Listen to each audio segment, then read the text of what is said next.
Once, several decades ago, there was a long-running and successful campaign.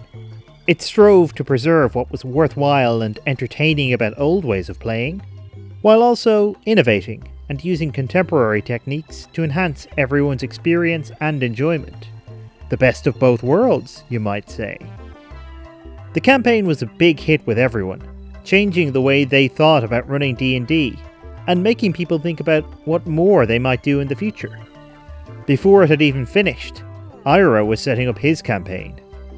Ira had played in the previous game for a while, but had some issues with the way it worked, and so he set up his game as a sort of reaction, giving his players a stronghold right from the off, and creating a big, sprawling campaign with an epic story unfolding across many sessions, with player characters and NPCs growing and changing throughout.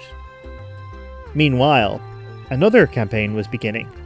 This one would end up being a little more troubled, going through several DMs. Michael, then Jerry, then Brannon, and finally Kenneth. But it was made up of people who'd really enjoyed the previous campaign, and wanted to make something as much like that as possible, while giving voice to their own ideas. So they played one-shots and largely disconnected adventures for years, before finally wrapping things up with a nod towards the campaign's larger story. Now, I don't know if you've decoded my cryptic puzzle, or if the video clips gave it away slightly, but I'm actually talking about Star Trek. But I think Deep Space Nine and Voyager make for an interesting comparison on these terms, and they make for interesting paradigms as far as D&D campaigns go. It's worth stressing at the outset that, while I have a definite preference for both Deep Space Nine and the kind of campaign it suggests, and that will probably be evident from some of the things I'm going to say, your mileage may well vary.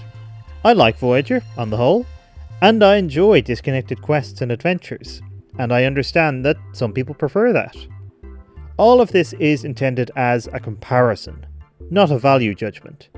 As with so many things in TTRPGs, it's all about what works at your table. So, with that in mind, let's look at some of the key points of comparison, and what we can learn from them. The most obvious key difference is one I've already alluded to in my brilliant and elaborate work of fiction at the beginning. Deep Space Nine was one of the first TV dramas to really embrace serialization, telling long-running stories where events from one episode could reverberate through several seasons, and spending good chunks of its last 2 seasons telling a single story over multiple episodes. It is, to a greater or lesser extent, one big story from beginning to end. Much like a lot of D&D campaigns, the story is not totally consistent. It wobbles at times, and there's a definite sense that it's being made up as we go along, because it is. But on the whole, there's a clear narrative arc running throughout.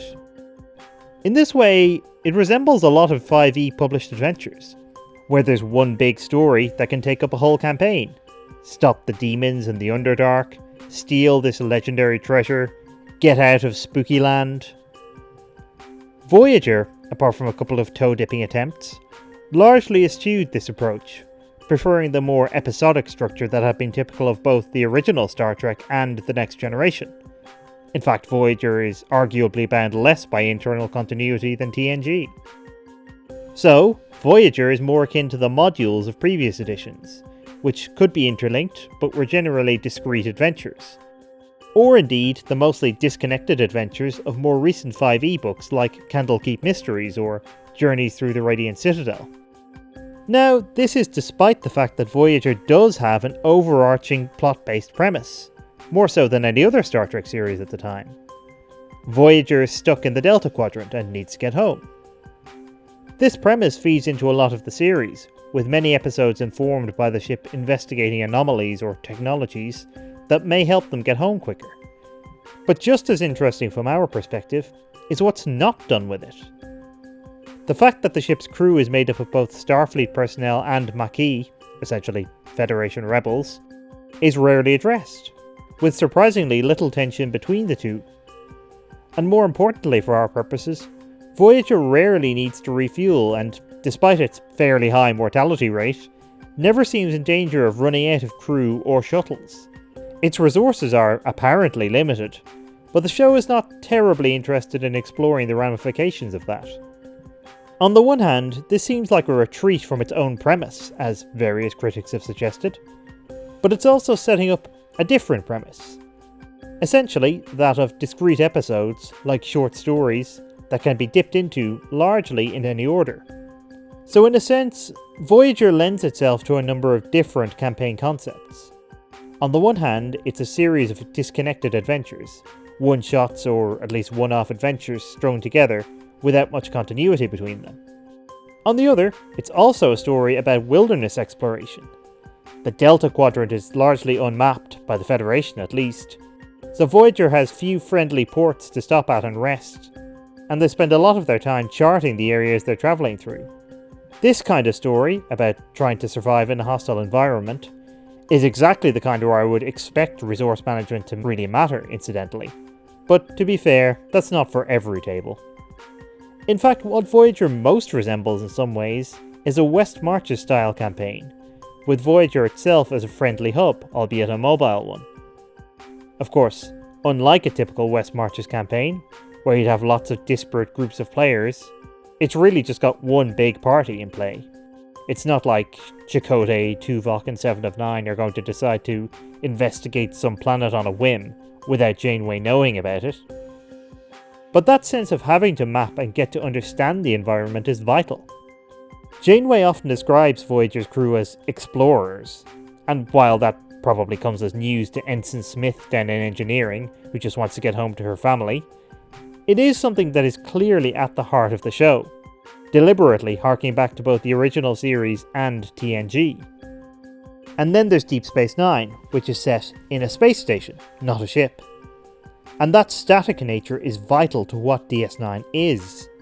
The crew can't just head off to the next adventure if something goes wrong on Bajor, like for instance, Nurse Ratched being elected religious leader. Their actions affect their surroundings, and have inescapable consequences, the characters getting increasingly embroiled in events unfolding around them. Essentially, Deep Space Nine is a campaign grounded in the political stakes of the fictional world. I'll have more to say about the way it manages its fictional cultures in the next section. But what's important here is how much it wants us to care about the political realities of various cultures. The Klingon, Cardassian, Bajoran and Ferengi governments all go through profound changes in the course of the series, all of which have major consequences for the plot and the characters, while at least 3 episodes that I can think of hinge on the signing of new alliances. All of this is very suggestive of the kind of factionalized game of complex politics that I've talked about in various videos in the past. The kind of game where players have to navigate allegiances, just as characters like Nog or Garak or Worf are torn between their native culture and their adopted culture. You might say that Deep Space Nine has a wider scale than Voyager, taking in the vagaries and movements of galactic politics, rather than being purely focused on the ship and the crew, bearing in mind that Next Generation fell somewhere in between those poles. It's a useful way to situate yourself, if you want to figure out how much this kind of big-scale storytelling matters to you and your players. Which of those series do you enjoy most? Another key difference between the series is in their choice of antagonists. Deep Space Nine has one major antagonistic force from fairly early on, the Dominion, personified by figures like Weyoun and the female Changeling. It also has Gul Dukat, who, while his status changes dramatically over the course of the series, is at best a figure of suspicion, and at worst, a murderous, destructive force, as well as a very personal antagonist for both Sisko and Kira. Dukat appears in the first and last episodes of the series, as well as many in between. He is a major presence throughout. Voyager, on the other hand, moves between various recurring antagonists, the Kazon, the Hirogen, the Malon, and most of all, the Borg. This is down to the nature of the show. Voyager starts off in Kazon space and passes through Hirogen space, for instance. So naturally, these species are going to rise and fall in prominence, though the later seasons do seem to settle on the Borg as the preeminent antagonists for both Voyager and Janeway. These are both viable approaches, one overarching evil force or villain, or various antagonists for different points in the campaign.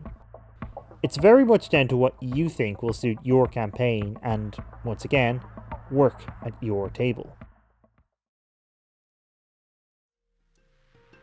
When Ira was starting up his campaign, yes, we're back to this, he had the benefit that he was starting up in the same setting, more or less, that had been used in the successful previous campaign, except that his was set in and around a backwater part of that campaign, which had been mentioned a fair bit but not explored, so to speak.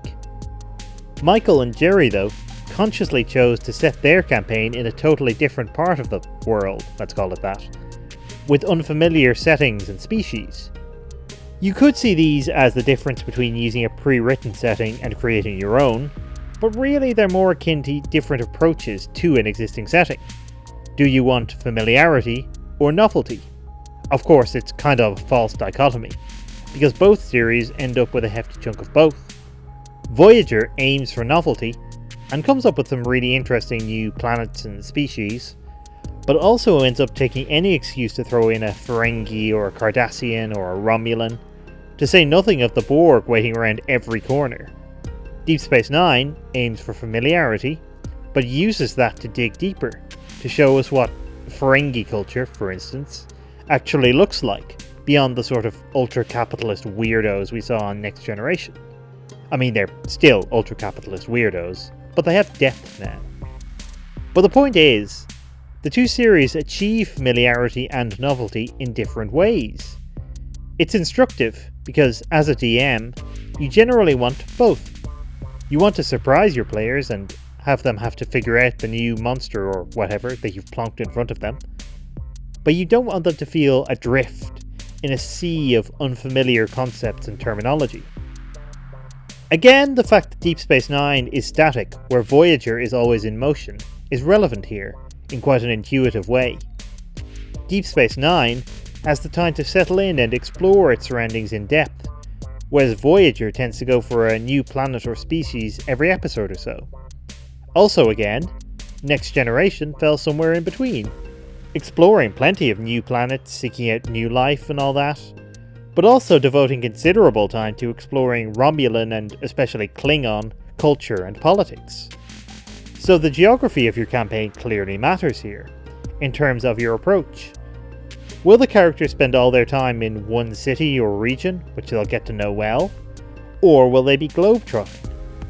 But that's not the be-all and end-all. You can have a campaign in which the characters are constantly on the move, but they still have to engage with the nuances of local culture in places they visit.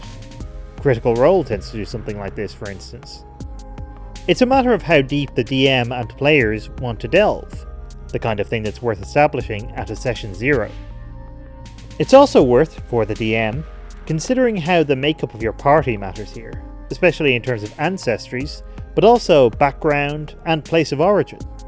As I've mentioned, there's surprisingly little difference between Voyager's Starfleet and Maquis characters, but when that does come up, it's a fruitful source of conflict in terms of how they see the world.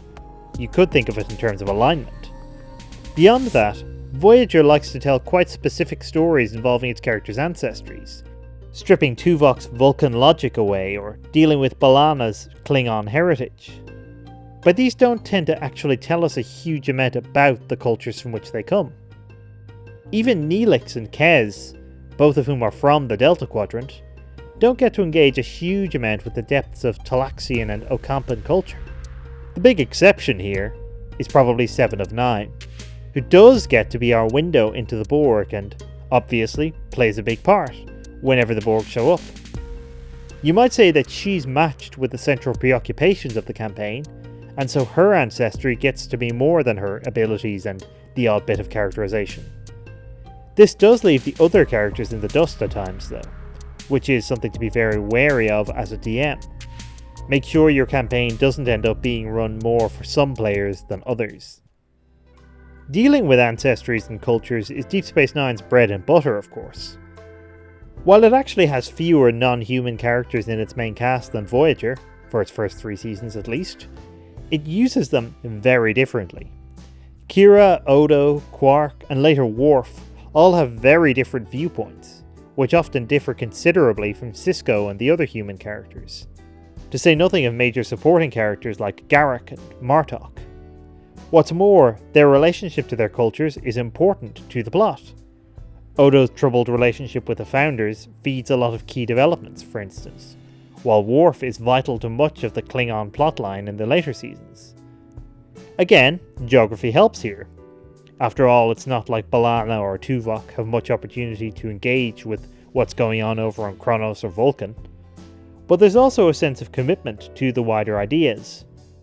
You could reasonably argue that Deep Space Nine is a series about cultural relativism, on some level, in a way that Voyager just isn't. So how does this matter for D&D?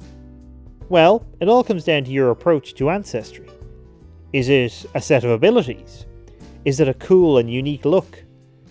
Or is it a set of cultural expectations that your character may act in accordance with or against? Like with a lot of these things, there's no real right answer.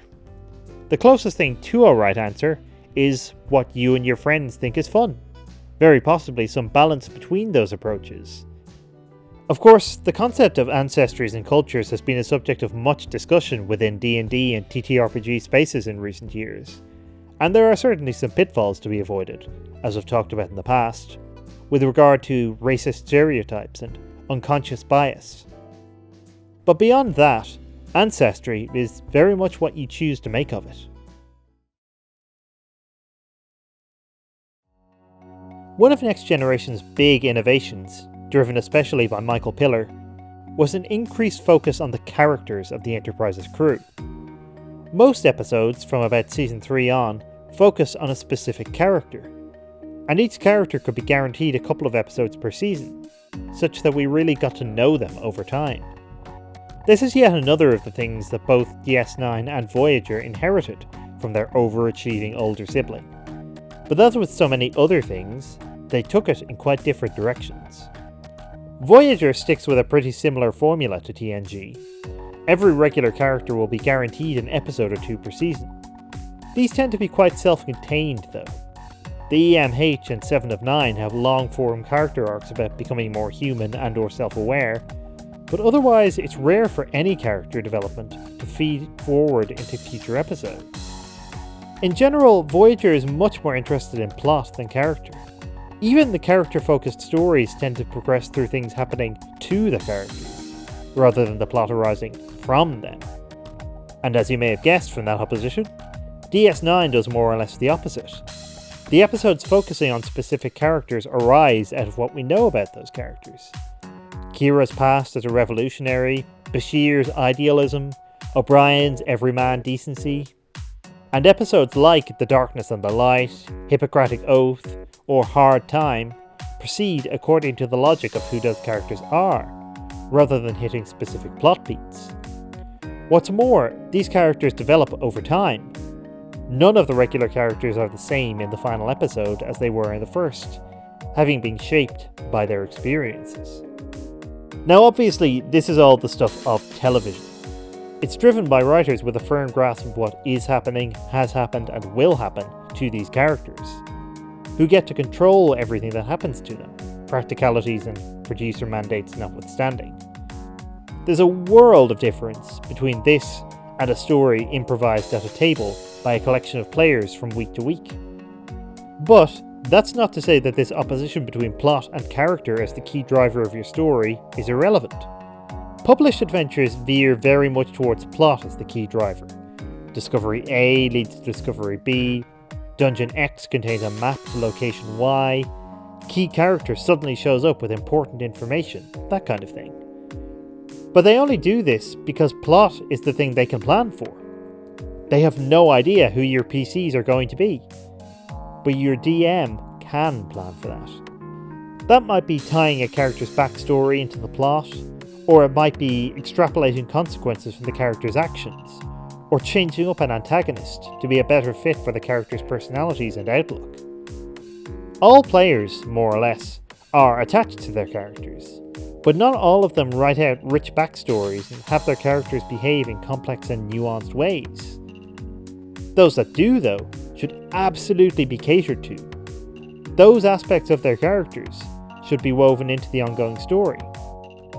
That said, I've played in games where my character's family, background, personal views and so forth were really vital to the unfolding story, and in games where my character was really just a person investigating a terrible event, with a fun personality, but not one that really affected the unfolding plot.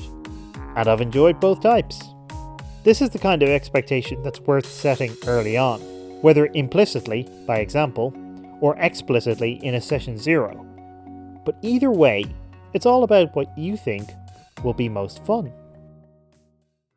If there's a central thesis behind the D&D videos on this channel, it's this. Inspiration for D&D or any other TTRPG, much like any other form of creativity, is available wherever you look.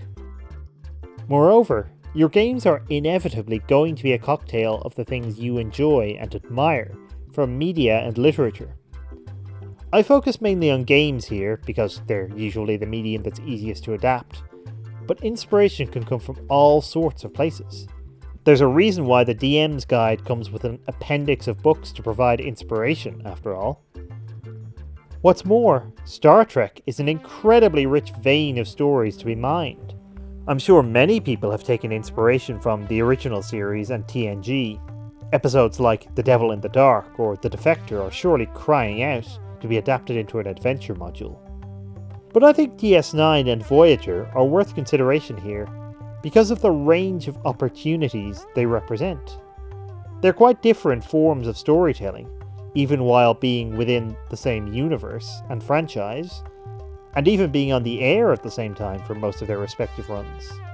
So the contrasts between them are very telling in terms of approach. Both have their fans, and which one you favour might well be a clue as to what kind of storytelling might work best at your table. Thanks for watching. Be sure to leave a like if you enjoyed this video, and if you did, you might be interested in my series on taking D&D inspiration from games. There are some more of those to come in the next few months or so do subscribe if that sounds like something you'd be interested in. Until next time, goodbye friends.